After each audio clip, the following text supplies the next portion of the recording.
నమస్కారం, truth news కి స్వాగతం. హెడ్లైన్ చూద్దాం.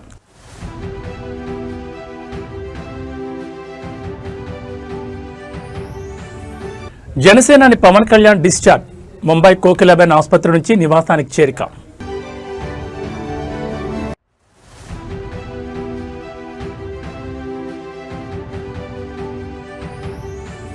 గోదావరి జిల్లాలో వైఎస్ జగన్ పర్యటన. ఆక్వా సంక్షోభంపై భీమవరంలో కీలక ముఖాముఖి.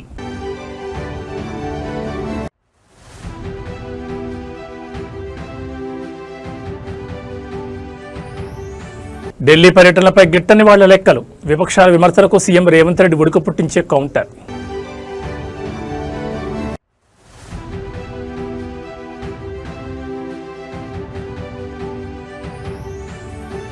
ఆదిలాబాద్ సీసీఏ ఫ్యాక్టరీ పునరుద్ధరణ లక్ష్యం. ఢిల్లీ వేదికగా బీఆర్ఎస్ ముందడుగు. ముంబైలోని ప్రముఖ కోకిలాబెన్ ధీరుభాయ్ అంబానీ ఆసుపత్రి నుంచి పవన్ కళ్యాణ్ డిశ్చార్జ్ అయ్యారు. ఈ నెల 10వ తేదీన ఆయన తన 2 భుజాలకు అత్యంత కీలకమైన శస్త్రచికిత్స చేయించుకున్న సంగతి తెలిసిందే. సర్జరీ అనంతరం వైద్యుల పర్యవేక్షణలో 4 రోజుల పాటు పూర్తి విశ్రాంతి తీసుకున్న ఆయన తాజాగా కోలుకుని తన నివాసానికి చేరుకున్నారు. పవన్ కళ్యాణ్ గత కొంతకాలంగా భుజాల నొప్పితో ఇబ్బంది పడుతున్నారు. ఈ క్రమంలోనే ముంబైలోని కోకిలాబెన్ ధీరుభాయ్ అంబానీ ఆసుపత్రిలో చేరిన ఆయనకు నిపుణులైన వైద్య బృందం ఈ నెల 10న 2 భుజాలకు సర్జరీని విజయవంతంగా పూర్తి చేస్తుంది. శస్త్రచికిత్స అనంతరం ఆయన ఆరోగ్యం క్రమంగా మెరుగుపడడంతో బుధవారం ఉదయం ఆసుపత్రి వర్గాలు ఆయన్ను డిశ్చార్జ్ చేశాయి.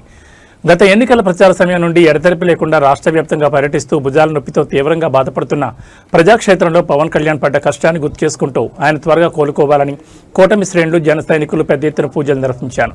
ప్రస్తుతం నివాసానికి చేరుకున్న డిప్యూటీ సీఎం వైద్యుల సూచనల మేరకు మరికొన్ని రోజుల పాటు పూర్తిగా విశ్రాంతి తీసుకోనున్నారు.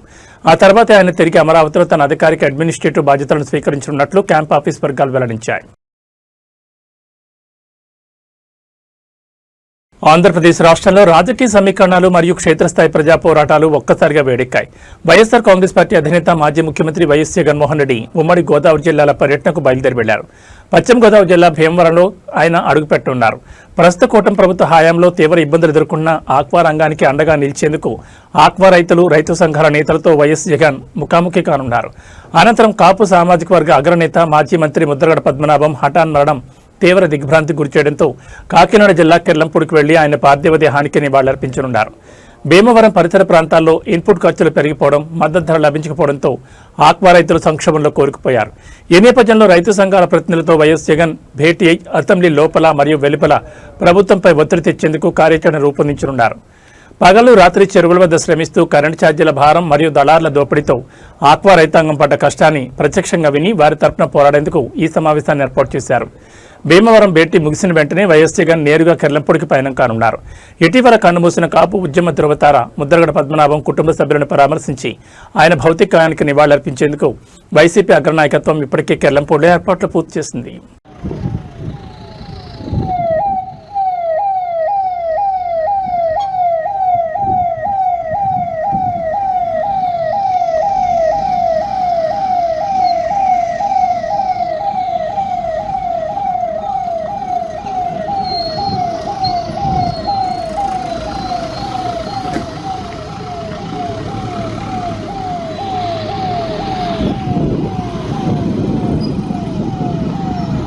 తెలంగాణ ముఖ్యమంత్రి రేవంత్ రెడ్డి ఢిల్లీ పర్యటనలపై గత కొద్ది రోజులుగా విపక్షాలు, రాజకీయ ప్రత్యర్థులు చేస్తున్న విమర్శలకు ముఖ్యమంత్రి స్వయంగా అత్యంత ఉడుకు పుట్టించే రీతిలో కౌంటర్ ఇచ్చారు. తాను ఢిల్లీకి ఎన్నిసార్లు వెళ్తున్నానని దానిపై గిట్టని వాళ్ళు లెక్కలు కడుతున్నారంటూ ఆయన మండిపడ్డారు.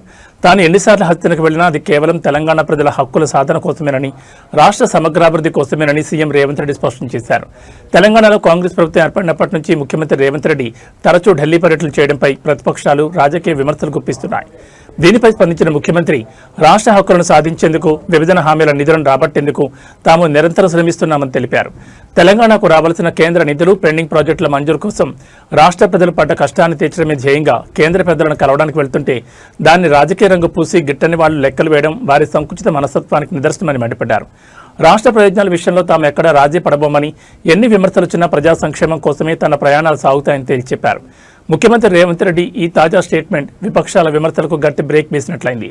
కేంద్ర నిధుల సాధనలో రాబోయే రోజుల్లో ఎలాంటి పురోగతి కనిపిస్తుందో మరియు ప్రతిపక్షాలు దీనిపై ఎలా స్పందిస్తాయో వేచి చూడాలి.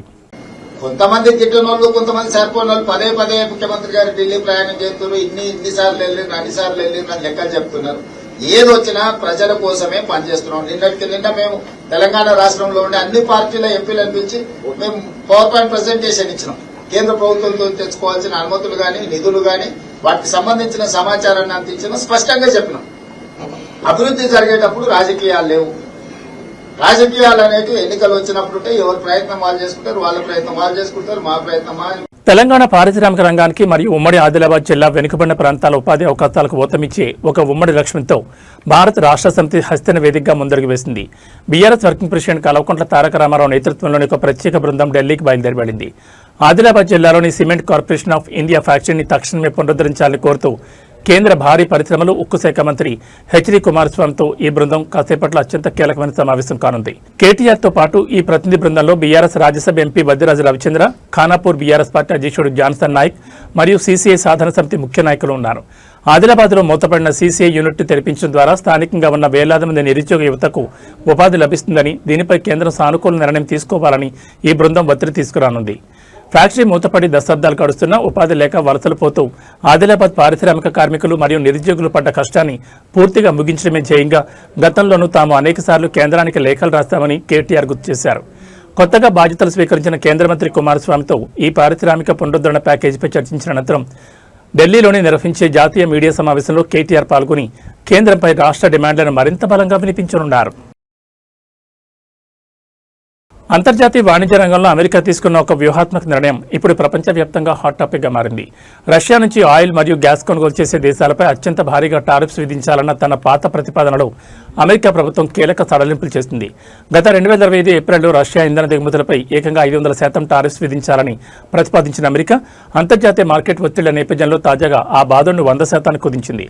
అమెరికా తీసుకొస్తున్న ఈ కొత్త బిల్లు అమల్లోకి వస్తే రష్యా నుంచి అత్యధికంగా ఆయిల్ కొనుగోలు చేసే టాప్ దిగుమతిదారులైన భారత్, చైనా, స్లోవేకియా, హంగరీ మరియు అజర్బైజాన్ దేశాలకు గరిష్టంగా 100% వరకు మాత్రమే టారిఫ్స్ వర్తించనున్నాయి. ఇది మునుపటి 500% ప్రతిపాదనతో పోలిస్తే చాలా తక్కువని చెప్పాలి.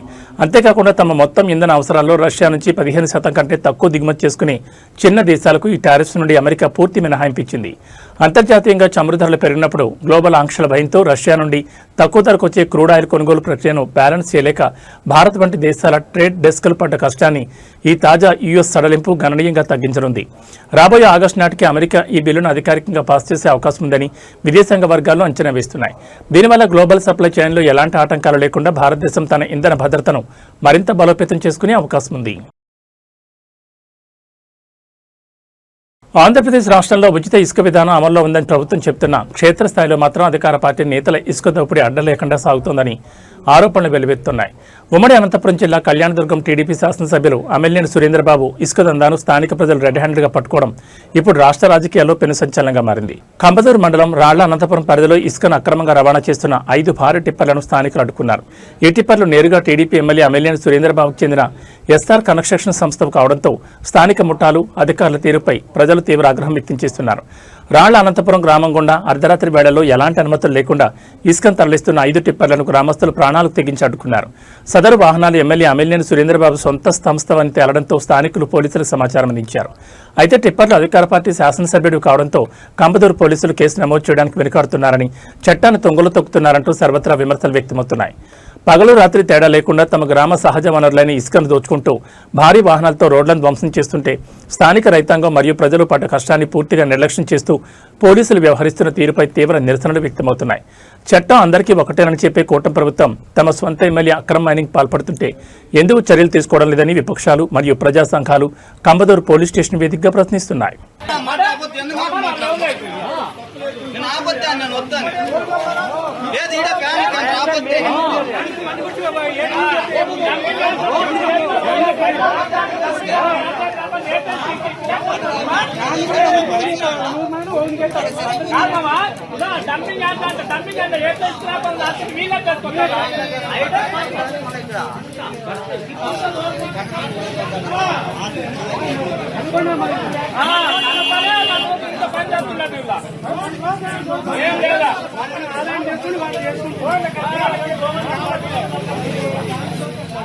తిరుమల వెంకటేశ్వర స్వామిని దర్శించుకునేందుకు వచ్చే కోట్ల మంది భక్తుల భద్రతకు అత్యున్నత ప్రాధాన్యత ఇస్తూ తిరుమల కొండపై భద్రతా బలగాలు ఉగ్రరూపం దాల్చాయి.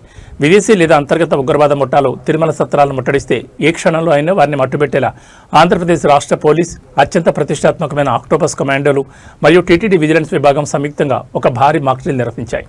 తిరుమలలోని పిలిగ్రిమ్ అమ్యూనిటీసీ కాంప్లెక్స్ 4 అంటే PSC 4 సత్రాన్ని ఉగ్రవాదులు తమ అధీనంలోకి తీసుకున్నట్లుగా ఊహించి ఈ హై ప్రొఫైల్ కమాండో ఆపరేషన్ చేపట్టారు. ఈ మాక్ డ్రిల్ అత్యంత రహస్యంగా వాస్తవ పరిస్థితులకు అద్దం పట్టేలా ప్లాన్ చేశారు. అధునాతన ఆటోమేటిక్ ఆయుధాలతో సాయుధులైన ఆక్టోపస్ 4 నిమిషాల వ్యవధిలోని PSC 4 కాంప్లెక్స్ను తమ అధీనంలోకి తెచ్చుకుంది. అత్యవసర సమయాల్లో కమాండ్ కంట్రోల్ రూమ్ నుండి వచ్చే ఆదేశాలను బట్టి ఎంత వేగంగా స్పందించాలి, బందీలైన భక్తులను సురక్షిత ప్రాంతాలకు ఎలా తరలించాలి అనే అంశాలను క్షేత్రస్థాయిలో ప్రాక్టికల్గా ప్రదర్శించారు. వేలాది మంది భక్తులతో కిక్కిరిసిపోయే తిరుమల కొండపై కంటి మీద కొనుక్కు లేకుండా నిరంతరం నిఘా ఉంచుతూ భద్రతను పర్యవేక్షిస్తున్న పోలీస్ మరియు విజిలెన్స్ సిబ్బంది పడుతున్న కష్టాన్ని మరింత సులభతరం చేస్తూ ఈ ఆధునిక ఆక్టోపస్ కమాండోలు సరికొత్త వ్యూహాలను అమలు చేశారు. కొండపై ఎలాంటి అవాంఛనీయ సంఘటనలు జరగకుండా ముందస్తు రక్షణ చర్యల్లో భాగంగానే ఈ ఉమ్మడి ఆపరేషన్ విజయవంతంగా ముగిసిందని ఉన్నతాధికారులు వెల్లడించారు.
మంచిర్యాల జిల్లా చెన్నూరు నియోజకవర్గ పరిధిలోని మహాత్మా జ్యోతిబా పూలే గురుకుల పాఠశాల మరియు జూనియర్ కాలేజీలో తీవ్ర కలకలం చోటు చేసుకుంది.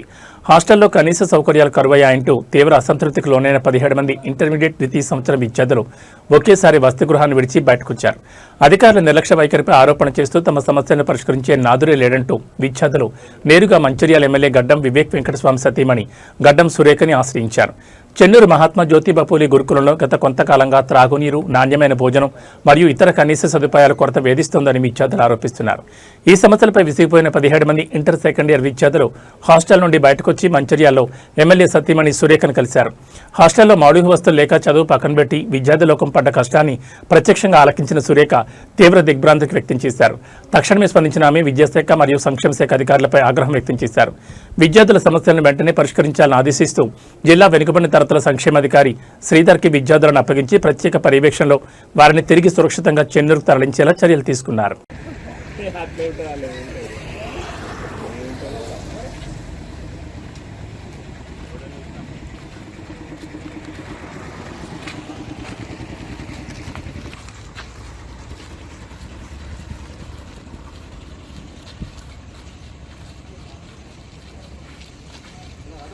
నిజామాబాద్ జిల్లా బాల్కొండ నియోజకవర్గంలో రాజకీయ ముఖ చిత్రం ఒక్కసారిగా వేడెక్కింది. కాంగ్రెస్ ప్రభుత్వ వైఖరికి నిరసనగా మాజీ మంత్రి బాల్కొండ ఎమ్మెల్యే వేముల ప్రశాంత్ రెడ్డి తలపెట్టిన నిరాహార దీక్షను భగ్నం చేసేందుకు పోలీసులు తెల్లవారుజాము నుంచే ఉక్కుపాదం మోపారు. ఎమ్మెల్యే వేముల ప్రశాంత్ రెడ్డిని గృహ నిర్బంధం చేయడంతో పాటు నియోజకవర్గ వ్యాప్తంగా ఉన్న బీఆర్ఎస్ పార్టీ ముఖ్య నేతలు, శ్రేణులను ఎక్కడికక్కడ ముందస్తు అరెస్టులు చేసి పలు పోలీస్ స్టేషన్లకు తరలించారు. భీమ్గల్ మున్సిపాలిటీ పరిధిలోని మౌలిక వసతుల కల్పన, ప్రతిష్టాత్మక మందపడకల ఆసుపత్రి నిర్మాణ పనుల పురోగతి మరియు స్థానిక ఆర్టీసీ డిపో పునరుద్ధరణ డిమాండ్లపై కాంగ్రెస్ ప్రభుత్వం అనుసరిస్తున్న ఉదాసీన వైఖరికి నిరసనగా ఈ దీక్షకు పిలుపునిచ్చారు. అయితే ఉదయం నుంచి వందలాది మంది పోలీసు బలగాలను రంగంలోకి దించి భీమ్గల్ బాల్కొండ పరిధిలో అప్రకటిత బంద్ వాతావరణాన్ని తలపించేలా అదుపులోకి తీసుకోవడంపై ఉద్రిక్తత నెలకొంది. నియోజకవర్గ పరిధిలో మెరుగైన వైద్యం మరియు రవాణా సౌకర్యాల కోసం బాల్కొండ, భీమ్గల్ మున్సిపల్ పరిధిలోని సాధారణ ప్రజలు, రైతాంగం పడ్డ కష్టాన్ని పూర్తిగా తొలగించేలా తాము గతంలో నిధులు మంజూరు చేసిన ప్రస్తుత ప్రభుత్వం కక్ష సాధింపు చర్యల వలన పనులను నిలిపివేసిందని వేముల ప్రశాంత్ రెడ్డి మండిపడ్డారు. ప్రజాస్వామ్యయుతంగా నిరసన తెలిపే హక్కును కాలరాస్తూ ప్రభుత్వం కుట్రలు చేస్తోందని, గృహ నిర్బంధాలు చేసినంత మాత్రాన ప్రజా సమస్యలపై పోరాటాన్ని ఆపలేమని హౌస్ అరెస్ట్ వేదికగా బీఆర్ఎస్ అగ్రనాయకత్వం స్పష్టం చేసింది. బాల్కొండ నియోజకవర్గ ప్రజలందరికీ నమస్కారం. నేను భీమ్గల్లో 100 పడకల ఆసుపత్రిని పూర్తి చేయాలని మేము ప్రభుత్వంలో ఉన్నప్పుడు మంజూరు చేసి 75% పనిచేసిన పనులు అవి. ఒక 20-25% మిగిలిన పనులు, 100 పడకల ఆసుపత్రి కావచ్చు, ఇంటిగ్రేటెడ్ మార్కెట్ కావచ్చు, అట్లనే మూతబడ్డ భీమ్గల్ బస్ డిపోని తెరిపేయమని, అట్లనే నేను మంజూరు చేసినటువంటి 12 కోట్ల రూపాయలతో సీసీ రోడ్లు మున్సిపల్ ఎలక్షన్లు వస్తున్నాయని అప్పుడు కొబ్బరికాయలు కొట్టిరు, అవి ఇంకా పూర్తి చేయట్లేదు, అది పూర్తి చేయాలని చెప్పి భీమ్గల్లో ప్రజా సమస్యల కోసం ఆ పెండింగ్ పనులు పూర్తి చేయాలని నేను ఈరోజు అంటే 15వ తారీఖు నాడు ఒకరోజు కఠోర నిరాహార దీక్ష, నీళ్లు కూడా ముట్టకుండా నిరాహార దీక్ష చేస్తా అని చెప్పి నేను చెప్పిన. అయితే నేను ఇవాళ నిరాహార దీక్షకు వెళ్ళాలని అంటే నేను స్నానం కూడా చేయకన్నా మొదలే, నేను నిద్ర కూడా లేవకన్నా మొదలే పోలీసులు నా ఇంటి చుట్టినారు, నన్ను బయటకు పోనీయరట, నన్ను ఇంట్లోనే అరెస్ట్ చేస్తా అని చెప్తా ఉన్నారు పోలీసులు. మరి ఇది ఒక్కసారి ఆలోచన చేయాలి బాల్కొండ నియోజకవర్గ ప్రజలు. నేను చాలా అహింసా మార్గంలో, నేను రాస్తారోక చేస్తాను లేదు, ధర్నా చేస్తాను లేదు, నా ఇచ్చి నేను శిక్ష వేసుకొని ఒకరోజు నేను నిరాహార దీక్షలో కూర్చుంటా, అహింసా మార్గంలో కూర్చుంటానంటే ఈ ప్రభుత్వం నన్ను అనగదొక్కే ప్రయత్నం చేస్తూ ఉన్నది. మేము ప్రజల కోసం పోరాటం చేస్తున్నాం, ప్రజల సమస్యలు తీర్చమని చెప్పి నేను దీక్ష చేస్తాను తప్పిస్తే నా కోసం కాదు. ఆ హాస్పిటల్ పని పూర్తి చేయాలని, ఇంటిగ్రేటెడ్ మార్కెట్ పనులు పూర్తి చేయమని, బస్ డిపో తెరిపియమని, సీసీ రోడ్లు పూర్తి చేయమని, భీమ్గల్ ప్రజల సమస్యలు, బాల్కొండ నియోజకవర్గ సమస్యలు చేయాలని చెప్పి మేము అడుగుతున్నాం తప్పిస్తే వేరేది కాదు. దీనికి నన్ను ఇంట్లో నుంచి బయటకు వెళ్ళనీయకుండా పోలీసు నా ఇంటి చుట్టూ, వందలాది మంది పోలీసు నా ఇంటి చుట్టూ మొత్తం పారగాయడం అనేది ఎంత మట్టుకు సమంజసమో బాల్కొండ నియోజకవర్గ ప్రజలు ఆలోచన చేయాలి. నేను ఒక ఎమ్మెల్యేని, ప్రజల పక్షాన పోరాడవలసిన బాధ్యత నా మీద ఉంటుంది, ప్రభుత్వం మీద. మరి వాళ్ళు వచ్చి నా దీక్షలో వచ్చి, దీక్షా శిబిరంకి వచ్చి మేము నెలలో పూర్తి చేస్తాం, 2 నెలల్లో పూర్తి చేస్తాం అని మాట ఇస్తే నేను దీక్ష విరమిస్తా కదా. దీనికి పెద్ద ఇంతెత్తున నన్ను అనగదొక్కాల్సిన అవసరం ఏమున్నది, నా గొంతు నొక్కాల్సిన అవసరం ఏమున్నది? కాబట్టి బాల్కొండ నియోజకవర్గ ప్రజలు, భీమ్గల్ పట్టణ ప్రజలు, భీమ్గల్ మండల ప్రజలు దయచేసి ఆలోచన చేయాలని చెప్పి నేను కోరుతా ఉన్నా. ఒక్క మాట మాత్రం నిజం, నన్ను ఇంట్లో పెట్టి అరెస్ట్ చేసినా నా దీక్ష కొనసాగుతుంది ప్రజల కోసం, ఆ సమస్యలు పూర్తి చేయడం కోసం. లేదు నన్ను అరెస్ట్ చేసి జైల్లో, నా పోలీస్ స్టేషన్లో పెట్టినా పోలీస్ స్టేషన్లో నా దీక్ష కొనసాగుతుంది, నా సత్యాగ్రహం కొనసాగుతుంది. లేదు నన్ను తీసుకుపోయి జైల్లో వేసినా జైల్లో కూడా నా సత్యాగ్రహం. South Indian star heroine Samantha తన అభిమానులకు సరికొత్త గుడ్ న్యూస్ చెప్పారు. తాను తల్లిని కాబోతున్నానని, ఎప్పటి నుంచో ఎదురుచూస్తున్న తన కల త్వరలోనే నెరవేరబోతోందంటూ ఆమె అత్యంత ఆనందాన్ని వ్యక్తం చేశారు. ప్రస్తుతం గర్భవతిగా ఉన్న ఆమె తన జీవితంలోని ఈ సరికొత్త మరియు ఉత్సాహభరితమైన దశ కోసం ఎంతో ఉద్వేగంతో ఎదురుచూస్తున్నట్లు పింక్ విల్లా ఇంటర్వ్యూలో స్పష్టం చేశారు.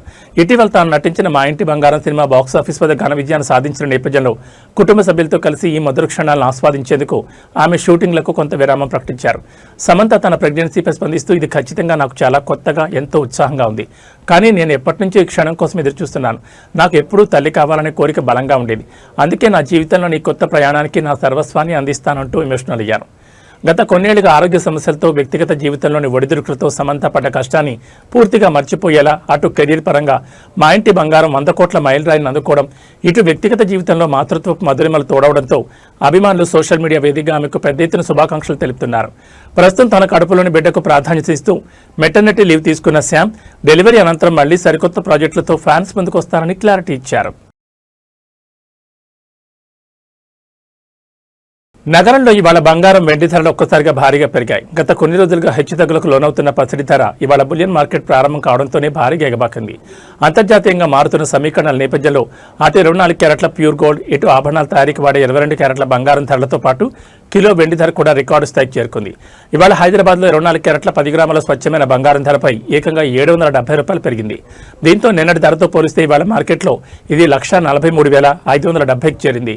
అదేవిధంగా సామాన్యులు ఎక్కువగా కొనుగోలు చేసే 22 క్యారెట్ల 10 గ్రాముల ఆభరణాల బంగారం ధర కూడా ₹700 పెరిగి 1,31,600 పలుకుతోంది. పెళ్లిళ్ల సీజన్ లేదా పండుగల సమయంలో బంగారం కొనుగోలు చేయాలనుకునే సామాన్యులు నిరంతరం మారుతున్న ఈ రేట్ల వల్ల బడ్జెట్ సర్దుబాటు చేసుకోలేక పడ్డ కష్టాన్ని ఈ ధరల పెరుగుదల మరింత పెంచేలా కనిపిస్తోంది.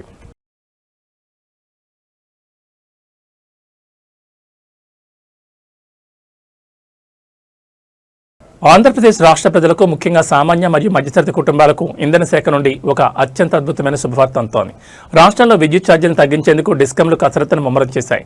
గత ఏడాది వినియోగదారులపై భారం పడకుండా యూనిట్కు 13 పైసలు తగ్గించిన తరహాలోని ఇప్పుడు మరోసారి యూనిట్కు 13 పైసల మేర కరెంట్ ఛార్జీలను తగ్గించేందుకు ప్రతిపాదనలు సిద్ధమయ్యాయి. ఆంధ్రప్రదేశ్ విద్యుత్ నియంత్రణ మండలి ఆమోదం లభించిన వెంటనే ఈ సరికొత్త తగ్గించిన ధరలు అమల్లోకి రానున్నాయి. 2025-26 ఆర్థిక సంవత్సరానికి సంబంధించి ఇంధన సర్దుబాటు ఖర్చుల పూర్తి వివరాలను రాష్ట్ర విద్యుత్ పంపిణీ సంస్థలు ఎలక్ట్రిసిటీ రెగ్యులేటరీ కమిషన్కు సమర్పించాయి. ఈ తనిఖీ నివేదికల్లో డిస్కం ఏకంగా 940 కోట్లను మిగులుగా చూపించడం గమనార్హం. వేసవి కాలంలో మరియు గృహ అవసరాల కోసం కరెంటు బిల్లుల భారం మోస్తూ ప్రతి నెల బడ్జెట్ అస్తవ్యస్తమైన ఏపీ వినియోగదారులు పడ్డ కష్టాన్ని గుర్తించిన అధికారులు ఈ మిగులు నిధుల ప్రయోజనాన్ని నేరుగా ప్రజలకే బదిలీ చేయాలని నిర్ణయించారు. ఈ ప్రతిపాదనలపై ఈఆర్సీ త్వరలోనే రాష్ట్ర వ్యాప్తంగా అధికారికంగా ప్రజాభిప్రాయ సేకరణ జరపనుంది. ప్రజల నుంచి అభిప్రాయాలు మరియు సలహాలు స్వీకరించిన అనంతరం ఈ 13 పైసల తగ్గింపునకు కమిషన్ తుది ఆమోదం తెలుపుతుందని, తద్వారా రాబోయే నెలల్లో కరెంటు బిల్లులు గణనీయంగా తగ్గుతాయని సచివాలయ వర్గాలు స్పష్టం చేస్తున్నాయి. ఏవీ బులెటిన్ విశేషాలు. నమస్కారం.